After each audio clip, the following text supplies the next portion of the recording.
Taylor, thank you for joining me today on Pop Culture Unplugged. Thanks for having me. Congratulations, it's an amazing show, The Pit. Everybody that I've talked to loves this series so far. It's yeah, it's crazy to I think the biggest thing for me it was just so odd shooting while it was coming out. No, we're done now, so it can settle a little bit in my brain, but Mm. yeah. When I mentioned earlier, I spoke to a few other guests. They were filming while we were talking throughout it. It was like they didn't even know what was going to happen.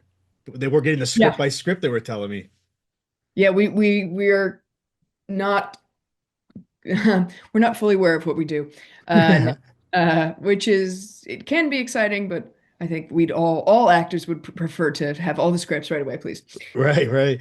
Yeah. You've had such a I was doing research on you. You've had such a diverse acting career. You got from the Sweet Vicious to American Vandal and now the Pit. What drew you to this role, and how does it compare with like the past projects you've done? Well, I think in general, it's good to know that every actor just wants a job. Hmm. I'm just lucky the job that I wanted, which everyone, every job I audition for, I want. But I'm just lucky that the job that wanted me was this. Right. Yeah, I've never played a character like Mel, ever. And usually I am cast as Santos, would be the sarcastic, kind of punky person is usually what I'm cast as. So it was really fun to play something completely different for me. And yeah, and medical, That's daunting, right. That's very right. daunting. Well, what was your audition process like for the Pit? Did you know right away this is the character you're going for? Like, what happened exactly? They kind of just like they send out the notice and your reps set you up for an audition. Yeah.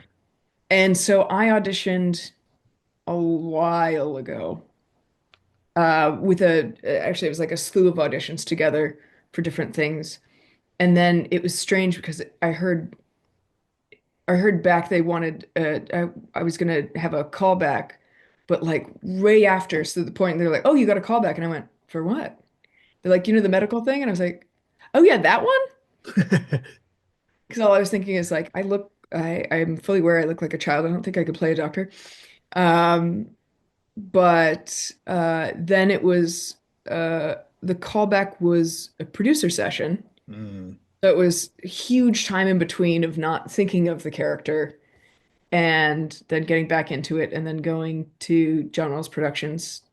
And that was with Scott, John, and Noah, the big guys, the big right. head guys. And then after that, it was just more waiting. And then I heard they were testing. And usually, testing means you go in and audition again in a room full of people. Mm, But I guess this test was just using our audition tape and the producer okay. session tape, Oh. which was trippy because always testing is in person, except for, I don't know, everything's funky post COVID, post strike. And yeah, and then I heard I got it. Wow, amazing.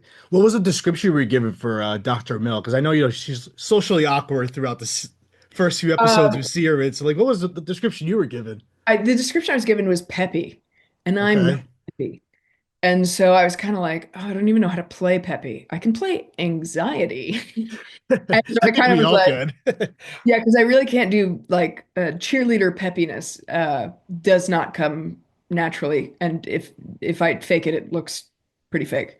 Hmm. Um, and so I just kind of went in with that instead of just, well, I am also neurodivergent, so I just kind of played a less masked version of my anxiety.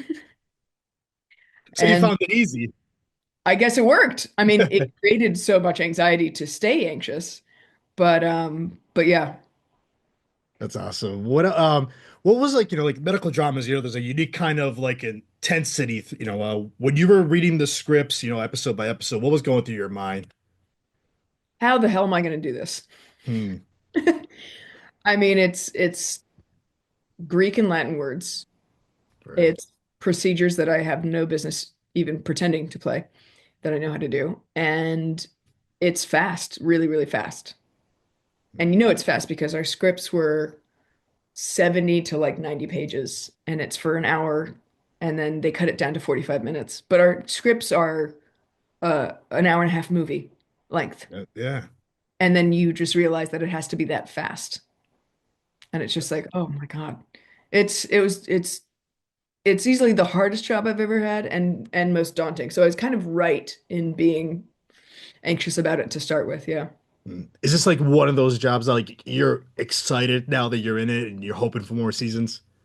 Oh, for sure. Yeah. It was one of those, it was funny wrapping this because I was like, I need to not be doing this so much. I just need to stop doing this. But also, if we didn't get another season, I'd be horribly distraught. Mm. And it's this weird, like, I'm so exhausted and yet more, please. It's worth it though. Yeah. Yeah. It's the kind of exhaustion where it's like, oh man, if I didn't have that, that would be awful. Mm. And I wrote down here in the first episode, we see Mel shadows Dr. Frank Langdon. Like he's a senior resident. Describe that chemistry, that mentorship between him and your character.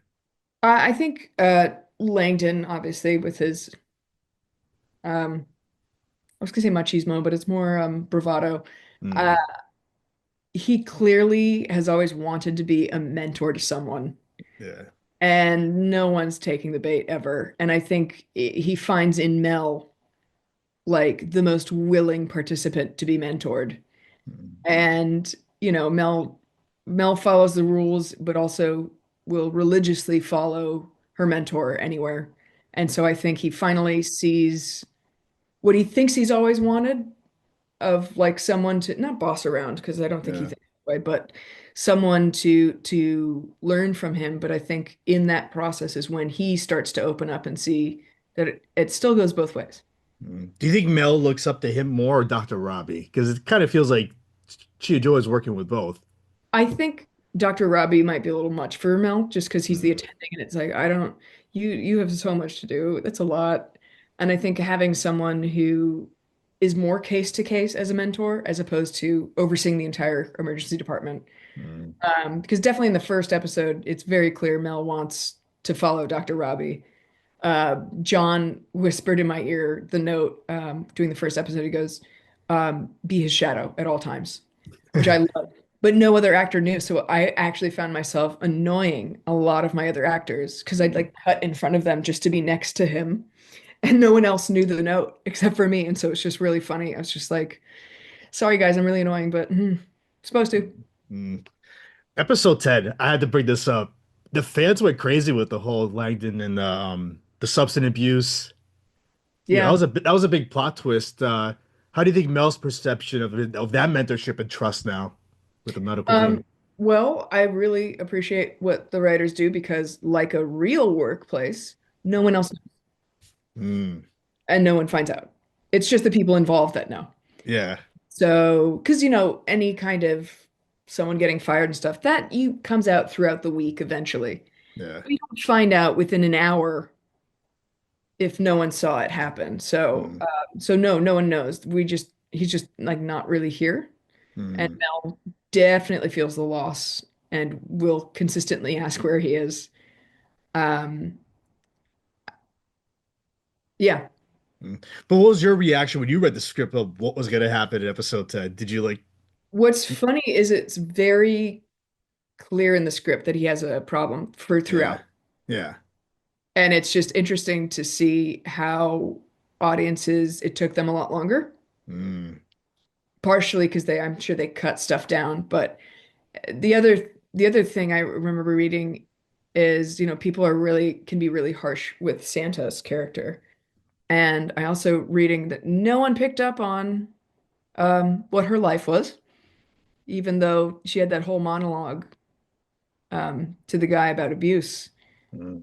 And reading the script, we all went, "Oh, okay." But it seems like, at least online, people still don't really get what happened there, which is interesting. It's just really cool that they made it so subtle that you can miss it, which again just fuels the realism to me.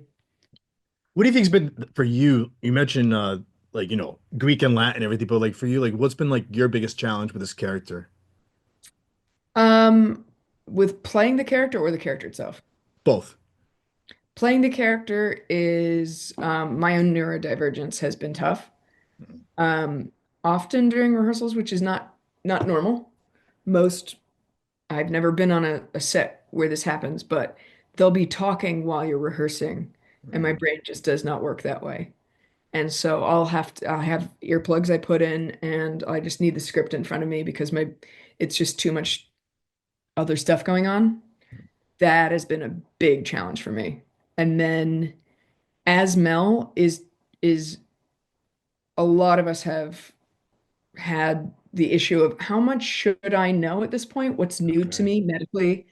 What is common at this point for my level? And sometimes it can seem inconsistent. And so you'll have to like quickly justify to make sense of the next bit, which is hard. I mean, like Mm, originally in the script, I'm having an anxiety attack about um, Mr. Milton, but in reality, I only met him dead. I never mm, interacted with him. And as an R2, I've seen hundreds of dead people now. And so something like that was like, okay, I gotta change it for it to make sense to me. It can still look like that, but just right. like trying to rearrange it where it's like, I think for me, what I was trying to do instead was I'm having an anxiety attack knowing it's Dr. Whitaker's first death. Mm, But stuff like that where we're also moving so fast that we can't stop right. and go, wait a minute, would my character? You just have to go, I got to think of it really quick before I can do it. Yeah. Mm. Is there anything you would change about Mel if you could? Um, I think I'd like a little bit more consistency in at least maybe not consistency is the right word, but like a real good map of what I can do medically, what is Okay. new for me, and just Yeah. kind of that because sometimes I don't know how to.